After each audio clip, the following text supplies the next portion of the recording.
Hello दोस्तों, welcome to a new video. तो आज की इस वीडियो में बताने जा रहा हूँ गूगल एडसेंस अप्रूवल। मतलब अगर आप आपके पास वेबसाइट और आप अप्रूवल के लिए भेजने लगे तो उससे पहले एक ऐसा सॉफ्टवेयर के बारे में बताने जा रहा हूँ कि जहाँ पे अगर आप अपनी वेबसाइट को सर्च करें तो वो आपकी सारे की सारी वेबसाइट के नेगेटिव और पॉजिटिव फीडबैक्स दिखा देगी। मतलब वो आपको बताएगी कि आपकी वेबसाइट में क्या कमियां हैं और आप इस कमियों को पूरा करें। ठीक है, इसी तरह अगर आप इस वेबसाइट चेकर से अपनी वेबसाइट को तैयार कर लेते हैं तो इसके बाद आपको अप्रूवल में 99.9% चांसेस है कि अप्रूवल मिल जाएगा। ठीक है, अब वीडियो थोड़ी लंबी होने वाली है तो जिसने छोड़नी है वो छोड़ के जा सकता है, और जो चाहता है कि यार उसको मतलब रियल नॉलेज मिले तो ये वीडियो एंड तक मस्त देखिएगा। तो सबसे पहले मैं आपको बताता चलूँ कि मार्केट में काफ़ी ज़्यादा स्कैम्स चल रहे हैं कि यार मैं आपको अप्रूवल सर्विस दूंगा 20,000 में, 10,000 में, 15,000 में, 30,000 में। तो सबसे पहली बात आप ये सोचें कि एक अप्रूव वेबसाइट जिसका कॉस्ट ऑलमोस्ट 40,000 हो जाती है अप्रूवल के बाद, तो वो कोई क्यों आपको 15,000 में अप्रूव करके देगा। इससे बेहतर ये नहीं कि वो खुद अप्रूवल करवाए और उसको सेल कर दे। तो चलो ये तो बातें हो गई फजूल। तो चलो वीडियो को स्टार्ट करते हैं। तो सबसे पहले आपके सामने ये एक मेरी वेबसाइट है, आप इसका डिज़ाइन देखेंगे तो आप सोच रहे इसका डिज़ाइन ओवर कैसे हो गई है। तो पहली बात ये कि ये मैंने अब आर्बिट्रेशन के लिए रख दी हुई है, ADX और एडसेंस के लिए, तो इस वजह से इसका डिज़ाइन थोड़ा मैंने हल्का फुल्का तैयार किया है। ये ब्लॉगर पे बनी हुई है। ठीक है, तो अगर आप यहाँ पे देख सकते हैं एड्स बाय गूगल आ रही हैं आपके सामने, ये एडसेंस की एड्स हैं और ADX की एड्स हैं, दोनों के गूगल इस पर मिली हुई है मुझे। या आप यहाँ पे देख सकते हैं एड्स बाय गूगल सारा का सारा। अच्छा, तो चलो मेन टॉपिक पे आते हैं। ये एग्ज़ाम BS की वेबसाइट है। तो सबसे पहले मैं आपको बताता हूँ कि कौन सा सॉफ्टवेयर आप लोगों ने यूज़ करना है। तो सबसे पहले आप लोगों ने ये जो सॉफ्टवेयर आपके सामने शो हो रहा है, स्क्रीमिंग फ्रॉग SEO स्पाइडर, आपने इसका यूज़ करना है। तो एक और बात मैं आपको बताता चलूँ कि ये फ्री नहीं है, ये लाइसेंस सॉफ्टवेयर है। लेकिन अब आप लोग समझ जाएँ थोड़ा सा, मैं ये डायरेक्टली यूट्यूब पे स्पैम आ जाएगा अगर मैं बता दूंगा, तो आप कहीं और से भी डाउनलोड कर सकते हैं। डिस्क्रिप्शन में मेरा व्हाट्सएप नंबर है, आप मुझे सिंपली मैसेज करें, मैं आपको एक लिंक भेजूंगा, वहाँ से आप इसको डाउनलोड कर सकते हैं फ्री में। तो सबसे पहले मैं आपको दिखा देता हूँ, ये इंटरफेस है इस वेबसाइट का, ओ सॉरी सॉफ्टवेयर का। और इस सॉफ्टवेयर के ऊपर यहाँ पे आपने अपना URL पेस्ट करना है वेबसाइट। तो फॉर एग्जांपल मेरा वेबसाइट का URL है ये, तो मैं यहाँ सिंपली कॉपी करूँगा इसको। वीडियो थोड़ी तेज़ इस वजह से बन रही है क्योंकि मैं आप चाहता हूँ कि जल्दी जल्दी चीज़ों को कवर कर सकूँ, और दूसरी ज़्यादा एडिटिंग नहीं करूँगा। तो वॉइस में प्रॉब्लम हो या वीडियो में ग्लिच हो तो इसको थोड़ा सा टॉलरेट कर लेना इस बार। तो यहाँ पे आप देख सकते हैं कि क्रॉल रन होने लगे। आपने इसको 100% होने देना है, तब तक आपने थोड़ा सा वेट करना है।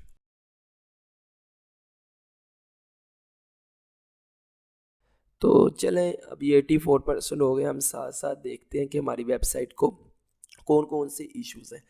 तो आप लोगों ने सॉफ्टवेयर को थोड़ा समझने की कोशिश करनी है और इसको ज़रा डीपली स्टडी करना है। आप पूरी ज़िंदगी इन्फिनिटी टाइम के लिए आप यहाँ से अपनी वेबसाइट चेक कर सकते हैं, और सिंपली उसकी जो इशू है उसको रिजॉल्व करने के बाद आप सिंपली एडसेंस के लिए अप्लाई करें, और इंशाल्लाह ताला आपको एड्स एंड अप्रूवल में किसी किस्म की दिक्कत नहीं आएगी।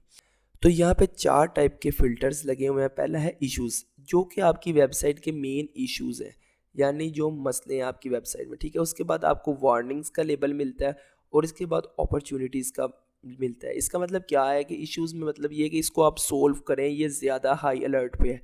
वार्निंग्स का मतलब ये है कि यार ये थोड़ी वार्निंग है आपको, आप इसको भी सोल्व। अपॉर्चुनिटी का मतलब ये है कि आप हो, आपकी मर्ज़ी है, आप इसको सोल्व करें या ना करें। टोटल 30 इश्यूज़ अभी तक इस वेबसाइट में आ चुके हैं। अच्छा, अब आप लोगों ने तो देखा कि ये वेबसाइट एड्स एंड अप्रूवल है, फिर भी इस पे 30 इश्यूज़ है। तो मैं आपको बताता चलूँ कि मैंने पहले इसके सारे के सारे इश्यूज़, ऑलमोस्ट सारे के सारे इश्यूज़ रिजॉल्व किए हैं। नॉट अबाउट वार्निंग्स और अपॉर्चुनिटीज़ की बात कर रहा हूँ, मैं सिर्फ इश्यूज़ की बात कर रहा हूँ। ठीक है, और उसके बाद मैंने 2 से 3 चीज़ें इसकी देखी हैं, उसके बाद मैंने इसको अप्लाई किया तो ये अप्रूव हो गई थी। उसके बाद सिंपली जब मैंने इस पे आर्बिट्रेशन करनी थी तो मैंने इसको ADX और एडसेंस से जब अप्रूवल के बाद इसका थीम चेंज कर दिया था। ठीक है, मैं आपको बताता हूँ कि ट्रैफिक कहाँ से लेनी है, वो भी सारा का सारा बताता हूँ अप्रूवल से पहले। अप्रूवल के बाद कोशिश करें आप लोग ऑर्गेनिक काम करें, ताकि आप लोग को किसी किस्म का भी एडसेंस क्लोज का एरर फेस ना करना पड़े। ठीक है, तो आप यहाँ पे आप देख सकते हैं। अब मैं इसको थोड़ा सा ना यहाँ से पॉज करूँगा और आप लोगों को अब इन डिटेल स्टडी करते हैं। तो सबसे पहले देखें, इसने कहा है response code internal client error. अब यहाँ पे ये जो चीज़ है ना, ये आपको 404 का एरर दिखाएगी। फॉर एग्जांपल अगर मैं इसको कॉपी करता हूँ और इस लिंक को जाकर यहाँ पे ओपन करता हूँ एंटर करके, तो ये देखें ये है 404 एरर। गूगल इसको बहुत ज़्यादा बैड इम्पैक्ट में लेता होता है। तो आपने कोशिश करनी है आपके वेबसाइट के जितने भी यहाँ पे यूआरएल आएँ तो आप लोगों ने उनको अपनी वेबसाइट से रिमूव करना है। अब रिमूव कैसे करना है मैं बताता हूँ। अब आप लोगों ने ये लिंक अपनी पूरी वेबसाइट में ढूंढना है कि यहाँ पे कहाँ पे है।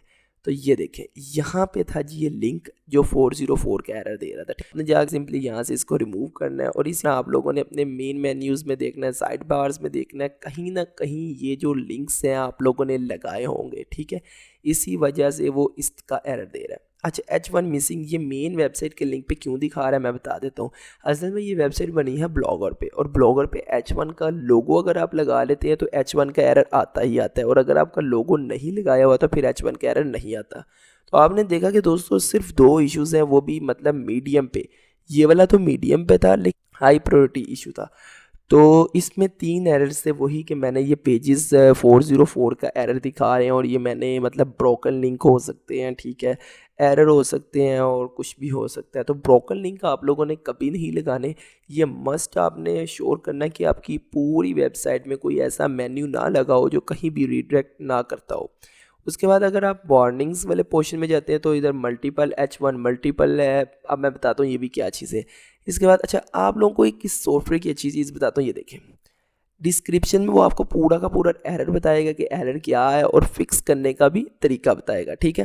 तो दोस्तों मैं बहुत ज़्यादा लंबी वीडियो हो जाएगी अगर मैं इस पर बात करने लग गया, तो आप लोगों ने इसको इन डिटेल स्टडी कर लेना है, मैंने आप लोगों को चीज़ें बता देनी है, ठीक है। इसके बाद अगर हम लोग यहाँ से स्टार्ट करते हैं तो इंटरनल में भी आपको कुछ भी नहीं रखा हुआ, आपने सिंपली यहाँ से आ जाना है पेज टाइटल्स में से। अब आप लोगों ने अपनी पूरी वेबसाइट में पोस्ट देखनी है। फॉर एग्जांपल जिस तरह के मेरी 51 पोस्ट है, तो आपने यहाँ पे देखना है कि अकोनेंसिस में हमेशा 1 हो। फॉर एग्जांपल कि क्या आपने पेज टाइटल रखा है यार पोस्ट का, तो यहाँ से आपको पता लगेगा कि आपने सारे पोस्ट के टाइटल्स रखे हैं। इसके बाद मेटा डिस्क्रिप्शंस की आपने हर पोस्ट का डिस्क्रिप्शन लिखा है, तो आप यहाँ पे देख सकते हैं अकरेंस वंस का मतलब ये है कि मैंने इसके डिस्क्रिप्शन लिखा है। अगर यहाँ पे 0 हो तो इसका मतलब आपने डिस्क्रिप्शन नहीं लिखा हो, और आप जाएं वापस अपनी वेबसाइट में और रेलिवेंट पोस्ट को या एड्रेस करके यहाँ से आपको पता लग जाएगा कौन सी पोस्ट का डिस्क्रिप्शन मिसिंग है, तो आप जाके उसका मेटा डिस्क्रिप्शन पूरा करें। इसके बाद मेटा कीवर्ड्स की बारी आती है, तो मैंने इसमें कोई कीवर्ड पूरी वेबसाइट में नहीं लगाए, लेकिन आपने मेक श्योर करना है कि आपकी वेबसाइट में कीवर्ड्स मस्त लगे हों, ठीक है। इसके बाद H1 हेडिंग 1 आपने किस किस में हेडिंग 1 दी है, किस किस आर्टिकल में, हेडिंग 2 किस किस आर्टिकल में दी है, कंटेंट कितना ज़्यादा है। अब यहाँ पे देखें आप लोगों को, चले मैं अब एक और चीज़ बताता हूँ। आप चाहें तो इस चीज़ को एक्सपोर्ट भी कर सकते हैं। एक्सपोर्ट करके आप सिंपली इसको डाउनलोड कर सकते हैं। फॉर एग्जांपल जैसे मैंने आपके सामने डाउनलोड की है इसको, ठीक है, आप सिंपली अपने डॉक्यूमेंट्स वाले सेक्शन में जाकर इस फाइल को इजीली इन डिटेल स्टडी कर सकते हैं without any type of internet connection भी, ठीक है। अब फॉर एग्जांपल यहाँ पे ये किस जगह पे फाइल सेव हुई है मैंने देखी नहीं है, मैं दोबारा ये ओपन हो गई, ठीक है।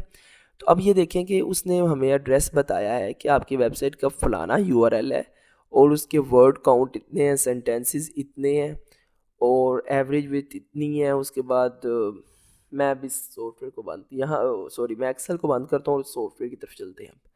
तो देखें उसने कहा कि आपका ये एक आर्टिकल है PS फिजिक्स 1 to 8 का, इसके वर्ड काउंट इतने हैं 786, सेंटेंसेस काउंट इतने हैं।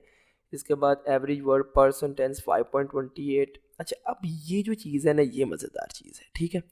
आप लोगों ने कोशिश करनी है कि आपकी रीडेबिलिटी जो है ना, सब की सब नॉर्मल हो या वेरी इजी हो या फेयरली इजी हो, ठीक है। हार्ड वाले ज़्यादा आर्टिकल्स ना हो। अगर हार्ड वाले आर्टिकल्स ज़्यादा होंगे तो आपने कोशिश करनी है, इसका मतलब ये है कि आपने ChatGPT से कॉपी की है और काफ़ी दफ़ा AI से रीराइट करवाया आप लोगों ने। और अगर काफ़ी दफ़ा रीराइट करेंगे तो वो मतलब हाई लेवल की इंग्लिश लैंग्वेज वो यूज़ करते हैं, तो उसके लिए जो रीडर होता है वो थोड़ा सा इसको हार्ड फील करता है। तो ये सॉफ्टवेयर आपको यहाँ तक भी बता देगा, ठीक है। इसके बाद अगर हम लोग इमेजेस में जाएं तो आप लोगों को यहाँ पे देखें ये सारी की सारी केबीज में इमेजेस हैं। अच्छा कभी कभार यहाँ पे इमेजेस का भी इशू आता है, तो आपने लोगों ने याद रखना है कि आप लोगों ने कोई 3-4 MB वाली थी पिक्चर नहीं अपलोड कर देनी, जिससे वेबसाइट पे काफ़ी ज़्यादा लोड पड़ेगा। तो फर्दर आप लोगों को काफ़ी हद तक तो समझ लग गया होगा, ठीक है। अब इस सॉफ्टवेयर का मैंने आपको बता दिया है और ऑलमोस्ट 2 to 3 ईयर्स मैं इस सॉफ्टवेयर को यूज़ कर रहा हूँ एडसेंस अप्रूवल्स के लिए। तो आप लोगों ने इस सॉफ्टवेयर को सिंपली इन डिटेल स्टडी करना है और किसी किस्म का कोई क्वेश्चन हो, किसी किस्म का कोई एरर हो या किसी किस्म का भी अप्रूवल में आपको मसला आ रहा हो तो डिस्क्रिप्शन में मेरा व्हाट्सएप ग्रुप मौजूद है। आप सिंपली उसको ज्वाइन करें, आपको लेटेस्ट अपडेट्स न्यू टेक के साथ आप लोगों को ज़रूर नोटिफाई कर दिया जाएगा। और फर्दर अगर कोई मेन इशू आ रहा है जो मतलब आप लोगों की समझ से बाहर है तो आप सिंपली मुझे व्हाट्सएप पे मैसेज करें, इशू बताएं, इंशाल्लाह ताला मैं आपको जल्दी रिस्पॉन्स करूंगा। बाकी अपना भी ख्याल रखें, मुझे भी दुआओं में याद रखते हैं। मिलते हैं अगली वीडियो में। थैंक्स।